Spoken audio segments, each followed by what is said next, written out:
So now, had a nice little nature walk with my buddy B-Rad. Walking the steps, going up the stairs, walking the trails, bullshitting, complaining about things, and then also appreciating other things. Soaking it all in, letting that bad energy out, and bringing all the positivity in our lives in. Feeling pretty good. Feeling lively. Feeling like I accomplished something this morning. Still 11:16 and got those steps in, so I feel like I had a goal. Got to keep it going. So, what's up, Tracy? I'm seeing some friends pop up on here. I'll try to read some names or read some comments. Cruising along here. This is a nice, beautiful nature, wooded area. As you see, coming out of the Chicago winters, all the trees are no leaves or anything just yet, but I like this time of year once the weather breaks and things start to blossom and flower and looking good. So headed out to lunch with my friend Brad. Headed to the suburbs out here in Chicago, little area called Lamont, Illinois. Probably about 40 minutes south of Chicago, southwest. Nice little, cute little downtown area with some breweries and small neighborhood bars and a couple food places. So I'm going to run down there and grab some lunch with him. And nothing else, just enjoying this beautiful day out. So, yes, Tracy, you heard of it because you're kind of from the area, right? Where do you live, Tracy? What city? I know we talk a lot on here, but I never got what city you live in. So I know you're close by. I missed the other day the venue nearby that I love to go to called The Forge, a rock venue that has a lot of great acts to come through, and I didn't make it the other night. I really wanted to go. There were a bunch of tribute bands, and my friend Brad, his band Voodoo, their Godsmack tribute band, was playing. Great musicians, great band. I couldn't make it because it was an earlier show. And then there was a Korn, Deftones, Nine Inch Nails, tribute bands. I think I'm leaving out another one or two. It was a night of tribute bands, but I know they're all talented local musicians that all put together these tributes. I had a big show the other day. Unfortunately, I couldn't make it there, and we had to change the plans. Ended up somewhere else. But okay, do you practice daily? I don't practice. I play. I do always have a guitar in my bedroom. I have an acoustic guitar. I always keep in the corner of my room in case I just feel inspired in the moment and just pick up the acoustic and play a bit. And I have a setup in my house, a guitar room, and a little warm-up room with my amp in there. And I'll go in there and I'll play, especially if we have a tour coming up. I'll just kind of get back into the muscle memory of some of the songs, get them going, and any new riffs I have, I probably have 1,000 riffs that I just record in the moment whenever I'm feeling inspired. I just record it and have it and put it on the back burner, and then sometimes I'll revisit them. It could be a couple months later, it could be a half a year, it could be a year, it could be next time we go in the studio. I might revisit them and see if anything strikes me again after hearing it, after I get away from it. And then if it's something that I still really like, maybe I'll develop it a little bit more, or I'll present it to the guys. But then a lot of times it's just really in the moment, especially when we do go in the studio, especially the past couple albums. A lot of it might just be fresh, brand new ideas. Like even this last album, Divisive, we went in the studio with probably, I don't don't know, maybe 10 ideas.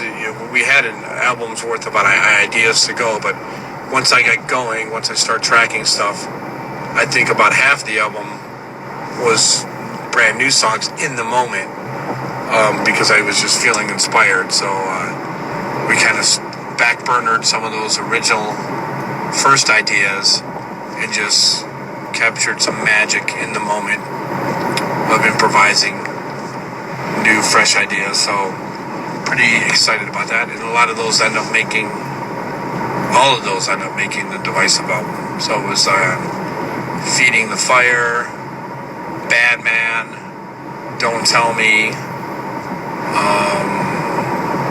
Take Back Your Life. All of those songs were added on during the process of making the album. It was just all brand new ideas that just kind of popped up in the moment of just being in the writing mode and just being inspired. So originally we had a different power ballad, if that's what you want to call it.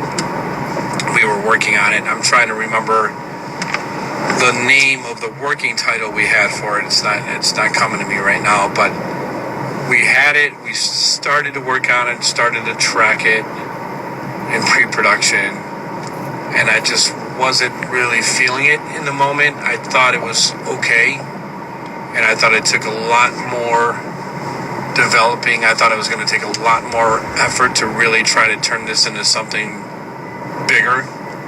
So I kind of put that back in the vault and started working on new music for Don't Tell Me.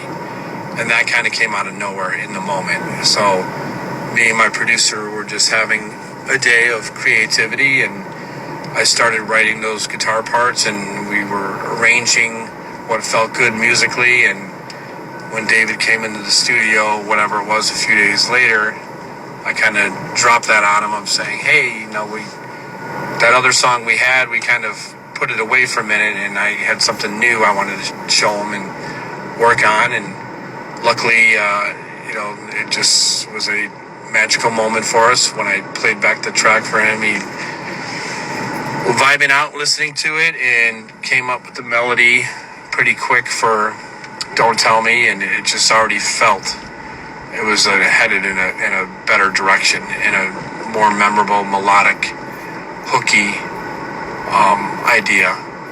And at that time, my divorce was just finalized, so I had the idea because I asked David, kind of what I was going through at the time after going through a long marriage, 17 years, and going through a divorce and having to accept that there's certain things that are going to be different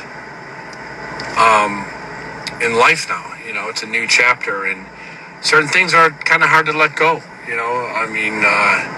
You're used to building so much together for 17 years, and then all of a sudden things are going to be different. Certain things are, and that's a little difficult to have to adapt to that and change. And you could still love that person and care about them and want nothing but the best for them. And but to start another chapter that's that you're not used to, it was challenging. But luckily, that was kind of my creative outlet. It was able to express what I was going through at the time. And I'm in a good place with my ex-wife right now. She's a great mom and a good person and a good friend, and she comes from a great family. So I'm very lucky that we were able to get over that hump and maintain a good friendship and show our kids that we can still be able to co-parent and do things together. We took my daughter out, me and my ex-wife, we took my daughter out because she was to dinner the other night because she was in from college. And, we can do those kind of things because it's just a good friendship. And she's a good mom. So I think it's way better than having to go through life of hating somebody. And especially somebody that you cared about for a long time. There's really no reason for it. And, so lucky that we're able to get through that and make our best with it. And we do butt heads, don't get me wrong. Nothing's perfect, but we put our kids first. That's what we do, and that's more important. So anyways, looks like something's going on down here. I don't know what's happening in the daytime on a Tuesday in downtown Lamont, Illinois, but they got some of the streets blocked off, so there might be some fun going on. I don't know who does something on a Tuesday afternoon, but it's worth checking out, I guess, here. So hope you guys have a great day. If I run into something cool that's worth seeing, I'll jump back on here again. But thanks for tuning in. Appreciate it. What's up, Brazil? I'm seeing some other friends jump on here. Sorry that I'm signing off now, but appreciate you guys jumping on.